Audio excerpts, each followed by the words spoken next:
저는 침묵에 제일 많은 주목을 했습니다. 네. 문재인 대통령이 침묵하고 하지 않은 얘기가 무엇인지 오히려 더 관심을 가졌는데요. 검찰개혁에 대한 얘기가 없었어요. 그러니까 민주당 일각에서 검수완박이라고 할 정도로 검찰 수사권 완전 박탈 문제에 대한 미련을 아직도 갖고 있는 그런 네. 이제 층도 있고요. 그다음에 개혁을 중단 없이 계속 추진해야 되겠다 이런 목소리들도 나오고 있지만 문재인 대통령은 대단히 현실적인 선택을 하고 있다 이렇게 생각이 됐습니다. 그러니까 코로나와 경제 위기 극복, 이게 위기 극복이라고 하는데 굉장히 방점을 맞췄고요.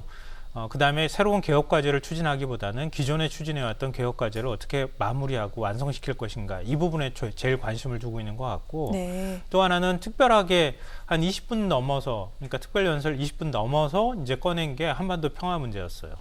그러니까 본인이 할 수 있는 것은 기존에 지금 국민들이 힘들어하는 위기 이 상황을 어떻게 해서든 최대한 하여튼 임기 내에 마무리하고 새롭게 반전시킬 수 있는 분위기 만들어야 되겠다는 이 부분하고 한반도 평화 문제 남북 대화 그리고 북미 대화 남북미 대화를 동시에 하는 것 이걸 마지막 소망으로 지금 하고 있는 것이다 이렇게 네. 생각이 됐어요.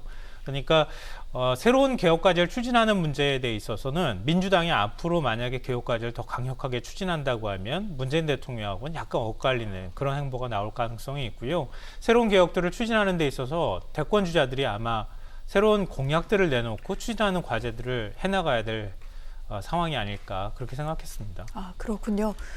오늘 대통령의 특별 연설에 담기지 않은 부분까지 어떻게 바라봐야 하나. 이 부분은 이제 민주당의 새로운 대권 주자들이 들고 나오지 않겠느냐. 이 부분에 대해서 역할을 또 양보한 것이다. 이런 해석까지 해주셨는데 장 수장께서는 특별 연설 어떻게 들으셨습니까? 저는 좀 부정적으로 말씀드리고 싶어요. 네. 전반적인 거는요. 대통령께서 많이 힘들어 보였다. 힘겨워 보였다. 뭔가 좀 자신감이 없는 그러한 말투 표정이었다라고 네. 생각이 들고요. 전반적으로는 저는 몇 가지 상징적으로 말씀드리고 싶은 게 자화자찬이었다. 그리고 변명이었다. 희망 고문이었다. 남 탓, 제도 탓하는 그러한 변명으로 일관했다라는 생각이 듭니다. 자화자찬 하셨어요. 경제성장률 우리나라 1.6%나 됐어요. 전분기보다 더 우리 이렇게 발전했어요. 라고 하셨지만 다른 나라들도 우리보다 더 크게 성장률 높게 나온 나라들 많아요. 대만 같은 경우는 3.09%입니다. 싱가포르는 2%입니다. 아시아의 비슷한 수준의 국가들만 봐도 비슷하거나 더 높게 우리나라보다 성장을 기록했어요. 우리나라만 그렇게 잘한 것이 아니다. 이것을 자화자찬할 거리는 아니었다라는 생각이 들고 남 탓, 제도 탓은 청문회와 관련해서 아니 이게 청문회는 무한주기다 이렇게 얘기하셨는데 이것은 청와대 인사검증 시스템이 분명히 좀 미진하고 잘못된 부분이 있는데 그런 것에 대한 자기 고백은 안 하시고 창피주기 청문회가 때문에 그렇다. 그래서 유능한 사람 못 온다. 이런 식으로 남 탓을 했습니다. 그리고 희망 고문하셨어요. 한반도 평화 프로세스 잘 될 거예요. 백신 문제 잘 될 거예요. 부동산 제가 좀 잡지 못했지만 앞으로 잘 될 거예요. 잡을 거예요. 투기 수요 잡고 보다 더 많은 공급주택 공급하겠습니다. 이런 식으로 얘기하셨거든요. 계속 그냥 그 얘기를 반복적으로 계속 하신 거예요. 작년부터. 그러니까 이런 것들을 보면 뭔가 자신 없어 하는 그런 희망 다짐 특별 기자회견이었다라는 생각도 들고 네. 마지막으로 하나 좀 말씀드리고 싶은 거는 내용보다 좀 형식적인 부분에 대해서도 문제 제기하고 싶습니다. 네. 이 특별 기자회견 앞으로 없을 것 같아요. 마지막일 수도 있을 것 같습니다. 근데 25분 대통령께서 말씀을 하시고 5분간 뮤직비디오 보고 그리고 30분간 기자들 질의응답했어요. 이거 좀 대통령께서 자 기자들 많이 물어보세요 네. 하면서 신년 기자회견처럼 한 100분, 120분 하면 안 됩니까? 이렇게 60분으로 딱 한정시켜 놓고 한 거는 곤란한 질문 나오는 거 나 별로 마음에 안 들어. 그냥 요 정도로만 할래 라고 생각한 것 같아요. 이러한 형식적인 부분도 네. 좀 문제였다라고 말씀드립니다. 알겠습니다. 오늘이 마지막 기자회견이 될지는 아직은 알 수가 없습니다만 만약에 다음에 이렇게 기자들의 질문에 응할 수 있는 시간을 갖게 된다면 더 그 시간을 늘릴 필요가 있다. 이 부분까지 형식적인 차원에서도 말씀을 해주셨는데 오늘 또 이 특별 연설이 끝나고 난 뒤에 말씀하신 대로 기자들과 질의응답이 있었습니다. 이와 관련돼 또 국민들께서 좀 궁금해하실 만한 내용에 대해서 얘기가 있었는데 저희가 한 두 가지 정도를 짚어봤습니다. 먼저 지금 인사와 관련해 이 논란이 일고 있는 3명의 장관 후보자들에 대해서 기자들이 질문을 했는데 이 부분은 영상을 준비했습니다. 함께 보도록 할게요. 야당에서 반대한다고 해서 저는 검증 실패라고 생각하지 않습니다. 우리 인사청문회는 능력 부분은 그냥 제쳐두고 오로지 흥결만 놓고 따지는 무한주기식 청문회가 됩니다. 이런 청문회 제도로서는 정말 좋은 인재들을 발탁할 수가 없습니다. 네, 이렇게 얘기하면서 문재인 대통령 자신은 이제 물러가는 사람, 이제 임기가 얼마 남지 않았기 때문에 자기까진 괜찮지만 앞으로 다음 정권 때 등등을 위해서라도 인사청문 제도는 바꿀 필요가 있다라고 얘기를 했습니다. 장 소장님, 이 부분 어떻게 생각하십니까? 무책임한 대통령의 변명입니다. 네. 인사청문회법을 고치면 돼요. 그럼 여당이 지금 180석 갖고 있잖아요. 대통령께서 이런 생각하시면은 여당에 얘기해서 자, 청문회 1차적으로는 도덕성 검증하고 네. 그다음에 2차적으로는 정책 검증하자. 이렇게 인사청문회법을 고치면 되잖아요. 왜 이런 말씀을 하시는지 전 도저히 이해가 안 돼요. 이거야말로 유체이탈합법이 아니냐라는 생각이 듭니다. 미국식으로 청문회를 하자라는 건데 네. 결국에는요. 자질, 도덕성 검증을 하려면 정말 꼼꼼하게 해야 돼요. 그런 것들을 자료들을 야당에게도 다 오픈을 하고 네. 그래서 야당이 이 부분은 도덕성으로 문제가 있어요. 이 부분은 인사청문회 정책검증 대상자로도 안 돼요. 라고 판단되면 그 사람은 2단계 청문회 못 가야 됩니다. 그게 미국식인데 현재 상황에서 여당이 바꿀 수 있으면 바꾸는 부분을 안 바꿨다라는 점에 있어서 이 부분은 상당히 좀 무책임하다라고 말씀드리고 싶고요. 그렇다고 해서 서병수, 김부겸 국무총리 인사청문회 위원장이 아니 어떻게 이렇게 야당 탓할 수가 있습니까? 김부겸 동의서 우리가 채택 못하겠어요. 이런 식으로 하는 것도 저는 옳지 못하다. 꼼꼼하게 인사청문회 그 보고서에 네. 김부겸은 이래서 도저히 야당으로서는 동의할 수가 없다라고 근거를 남겨놓는 게 낫지. 회의 안 해. 그리고 보고서도 안 만들 거야. 이게 뭡니까? 이래서 야당이 안 되는 거예요.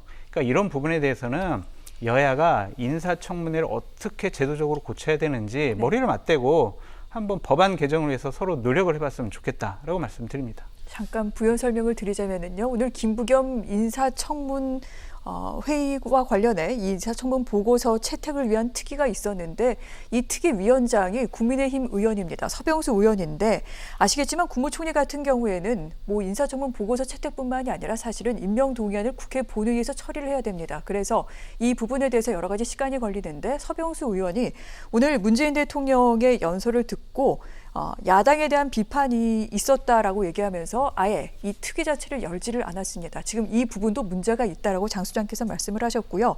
자, 인사청문과 관련된 그 부분에 대해서 문재인 대통령의 발언 문제가 있다라고 얘기를 하셨으니까 여기에 대한 소장님의 의견을 들은 만큼 또 평론가님 의견도 들어야 될 것 같습니다. 우리가 인사청문회 할 때마다 나온 네. 얘기였던 것 같아요. 도덕성 검증은 따로 하자 이렇게 얘기를 했는데요. 바뀐 거는 여야가 바뀐 것밖에 없는 것 같아요. 사실 정치권이 네. 특히 이제 야당 입장에서 대통령은 인사청문 경과보고서 채택하지 않아도 임명할 수 있다고 하는 제도적 문제라는 인식을 갖고 있기 때문에 네. 최대한 도덕성 문제에 있어서 현 정부를 공격하기 위한 수단으로서 도덕성 문제를 집중적으로 부각하는 게 현실적인 선택일 수밖에 없었을 것이다. 그러니까 이전 정부 때도 역시 마찬가지였고요. 민주당이 야당이었을 때도 전략은 비슷했다고 생각합니다. 그러다 보니까 너무 과한 의혹 제기가 시작이 됐던 측면이 있고요. 그 다음에 개인 신상과 관련해서 사실 부적절한 의혹 제기였던 측면들도 꽤 많이 있습니다. 이번에도 그런 게 있었고요. 그러니까 뭐 후보자 부인의 뭐 이른바 정신 건강이 안 좋았을 때 있었던 범죄 전력까지 끄집어내서 일종의 망신주기식으로 이렇게 하는 청문회 문제 있죠. 근데 입장이 바뀌니까 민주당 입장에서는 여당이니까 어떻게 해서든 방어하고 네. 그게 나중에 정권의 일종의 이제 그 비판 여론을 만들 수 있는 부분이라서 그동안에 말을 못 꺼냈던 거죠. 문재인 대통령도 아마 그렇게 말을 못 꺼냈던 측면이 있을 것 같아요. 이건 여러 가지 결로 토론이 이루어질 수 있는 부분이라고 봐요. 그러니까 많이 얘기 나오는 것처럼 내로남불이다, 86세대 문제다, 우리가 산업화 이후에 정말 그 앞만 보고 달리다 보니까 나왔던 문제다부터 시작해서 굉장히 많은 얘기들이 이미 다 나왔기 때문에 이런 문제를 풀거나 논의를 할 때 우리가 좀 비생산적으로 얘기가 되면 다시 논의가 되돌아가니까 하지 않았으면 좋겠고요. 이번에 장관 후보자가 과연 적격이냐 이 부분에 대해서는 저도 의문 갖고 있고요. 그건 뭐 국민 여론이 아마 보여주지 않을까 이렇게 생각이 되는데 그래서 문 대통령의 발언도 저는 좀 비판적인 입장에서 바라본 측면이 있지만 인사청문회 제도 자체 바꾸는 문제에 있어서는 네. 한 번쯤 고민해 볼 필요는 있다고 생각해요. 그러니까 지금 뭐 말씀하셨던 것처럼 인사청문회법 바꾸는 문제, 국회법이 같이 연동돼 있으니까 국회법까지 손질을 해야 되는데요. 예를 들어서 인사청문 후보 대상자가 정해지면 자료 안 줍니까? 자료 줍니까? 이거 가지고 한 몇 시간씩 싸워요. 인사청문회 하라고 해놓고 하루밖에 인사청문회 못 하는데. 근데 법 들여다보면요. 제출할 수 있는 자료가 몇 개 안 돼요. 그러니까 후보자 입장에서 법에는 병역이나 재산 문제나 몇 가지밖에 없으니까 나한테 더 요구할 근거가 없습니다. 그러면서 버팅기는 거예요. 근데 청문위원들 입장에서 바라보면 아니 그래도 요구하는데 왜 안 주냐 뭐 이렇게 얘기가 되는 거죠. 이런 거 수정해야 될 거고요. 이건 말고도 앞서 말씀드렸던 것처럼 지금과 같은 청문회 형태가 나온 게 그러면 대통령이 임명할 수 있을 때 마음 놓고 임명해도 되는 것이냐 이 문제도 있는 거예요. 네. 그렇다고 다 표결로 갈 수는 없으니 최소한 야당의 의견을 들어 뭐 이런 표현을 넣는다거나 뭐 이런 식의 구속력을 가질 수 있는 부분들을 좀 바꿀 필요도 있을 것 같고요. 뭐 여러 가지 그런 제도적인 문제에 있어서 우리가 좀 정치하게 논의를 진행했으면 좋겠다. 생산적으로 진행해서 문재인 정부 때 지금 더 이상 개각을 해서 장관을 임명할 사람이 이제 앞으로 별로 없을 거 아니겠어요. 그러니까 이럴 때가 어찌 보면 약간 공백기 같은 기간이니까 서로 간에 뭐 이른바 속칭 계급장 다 떼놓고 진짜 너네들은 했을 때 이거 힘들지 않았냐 이런 얘기도 좀 나눠가면서 인사청문회 제도 누가 다음번에 정권 잡을지 모르잖아요. 그러니까 그런 것에 대해서 좀 머리 맞대서 좀 생산적으로 좀 바꿨으면 좋겠어요. 계속 국민들한테 피곤함 주는 이런 인사청문회는 좀 바꾸는 방향으로 갔으면 좋겠습니다. 제가 좀 20초만 말씀드리면 뭐 김성환 평론가님 말씀에 반박하는 건 아니고 이번에 후보자들 같은 경우에도 문제가 많아요. 대통령께서는 뭐 흠결에 집중했다라고 말씀하셨는데 살다가 대한민국이 밀수하는 사람을 장관으로 시켜야 되는 거를 봐야 됩니까? 위장 전입하고 논문 표절하고 18번이나 제자 논문에다가 남편 이름 올려놓고 국민 세금으로 외국 가서 학회에서 공부해가지고 보고서 쓰라고 했더니 가족 여행 가고 이런 사람을 어떻게 장관으로 임명을 합니까? 아무리 정책적인 능력이 뛰어나더라도 개인적으로 도덕적으로 문제가 있다면 기본적으로 장관으로 검토돼서도 안 된다. 이것은 분명히 청와대의 인사검증 시스템이 마비된 거예요. 네. 이것은 잘못된 겁니다. 여기까지 일단 청문회 관련해서 듣도록 하겠습니다. 오늘 문재인 대통령의 또 대답 가운데 하나 저희가 눈여겨둔 부분이 이 사면과 관련된 대답입니다. 두 전직 대통령 그리고 이재용 삼성전자 부회장에 대한 사면 어떻게 생각하느냐라는 그 질문에 대해 답을 했는데 언론에서는 뉘앙스가 바뀌었다라고 그렇게 또 얘기가 나오고 있습니다. 평론가님 어떤 뜻인가요? 일단 문재인 대통령의 고민의 일단이 드러났다. 네. 이거는 뭐 나름 의미가 있다고 보여요. 그러니까 그동안에 청와대가 밝혀왔던 입장은 현재 검토한 바 없고 현재로서는 앞으로도 검토할 그 생각이 없다 이런 식의 이제 발언들이 계속 나왔었거든요. 네. 근데 그런 신호에서 문 대통령은 상당히 고민하고 있는 그런 고민의 내용들이 이번에 국민께 알려졌다. 이 부분은 뭐 사면이라는 건 대통령이 가지고 있는 대통령이 오로지 대통령이 결정할 수 있는 거잖아요. 그러니까 문 대통령은 여러 가지 상황들을 살피고 있다라고 해석이 됩니다. 그러니까 기존에 전혀 안 하겠다 이런 그 뉘앙스였다면 그 부분에서는 조금 달라진 것 아닌가 이렇게 생각이 되고요. 설사 안 달라졌다 하더라도 대통령의 고민의 깊이가 상당히 깊다라는 점을 좀 확인했다고 하는 측면은 좀 있는데 문제는 이제 현실적인 측면에 관한 문제일 것 같아요. 그러니까 예를 들면 이재용 부회장만 사면할 수 있겠습니까? 왜냐하면 국정농단 사건에 연루돼 있잖아요. 네. 뇌물을 준 사람은 지금 사면을 받는데 뇌물 받았다는 사람은 가만둘 수도 없잖아요. 뇌물 받았다는 사람이 박근혜 전 대통령입니다. 그럼 어떡할 것이며 이재용 부회장 지금 분식회계 혐의와 관련해서 지금 재판 받아야 되는 상황이에요. 그럼 그건 또 어떻게 할 겁니까? 그럼 하나 사면해주고 나중에 가서 실형 나오면 그때 또 감옥에 들어가야 될 겁니까? 그러니까 이 문제도 지금 남아있는 거예요. 그러면 어떻게 사면을 해줘야 될 것이냐 이런 문제가 있을 것 같고요. 또 하나는 오늘 문 대통령이 얘기한 것처럼 국민들이 어느 정도 공감할 것이냐, 국민 여론을 굉장히 신경 쓰고 있는 부분인 것 같아요. 근데 저는 뭐 국민 다수의 여론은 아직까지는 사면 불가 쪽에 좀 기울어져 있다고 생각이 되는데요.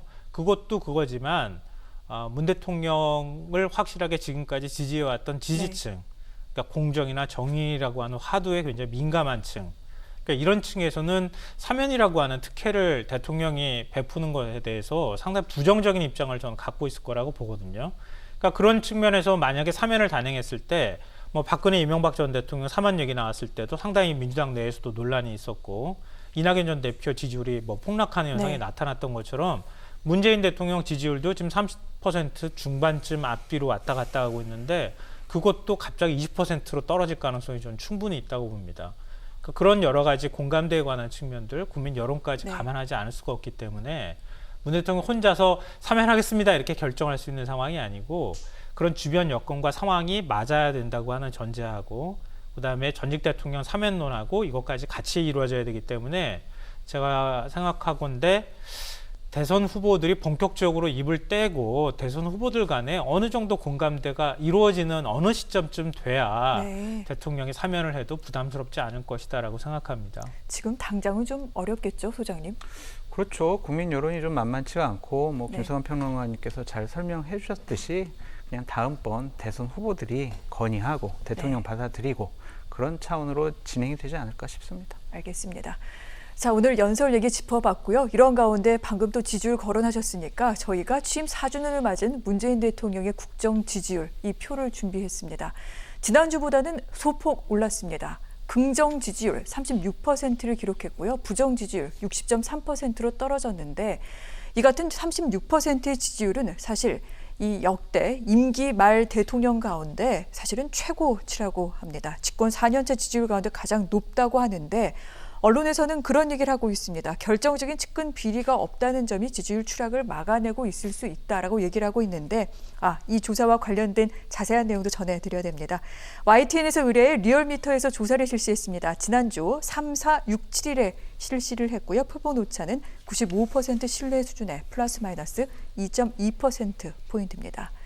다른 대통령들과 비교했을 때 사실 임기 말 지지율이 상당히 높은 폭이다. 이렇게 지금 얘기가 나오고 있는데 그 이유 어디에 있다고 보십니까?